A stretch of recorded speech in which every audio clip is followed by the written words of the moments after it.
అమ్మా అయ్యా, మరి ఇంతకాలం నువ్వు జీవిస్తున్నాక పరుగు కడ ముట్టించలేక ఎక్కడ ఆపివేస్తా ఉంటున్నావు?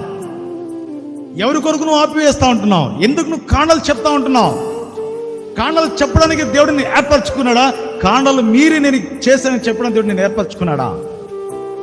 ఎందుకు దేవుడు మనల్ని ఏర్పరచుకున్నాడో మనం గ్రహించాలి. దేవుడు మనల్ని ఎందుకు ఈ లోకానికి బ్రతికించినాడో మనం తెలుసుకోవాలి.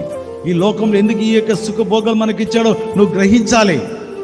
మీరు విశ్వాసం గలవారై ఉన్నారో లేదో మిమ్మల్ని మీరే పరీక్ష. మంచి పోరాటం. మళ్ళీ పోరాటంలో ఒకసారి విజయం కలగవచ్చు, ఒకసారి అపజయం కలవచ్చు, ఒకసారి శత్రువు మన మీద కూర్చోవచ్చు. దేవుడు ఇదే స్థానం నుంచి ఉంచుతాడా? దేవుడు ఇదే స్థానం నుంచి ఉంచుతాడా? ఉంచాడు.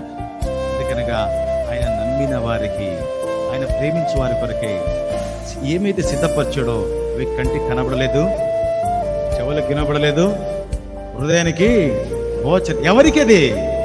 ఎవరైతే తాను ప్రేమించాడో, ఎవరైతే దేవుని ప్రేమిస్తున్నారో వారి కొరకు సిద్ధపరిచిన బహుమానాలు ఎవరు కూడా గ్రహించలేకపోతా ఉంటున్నారు.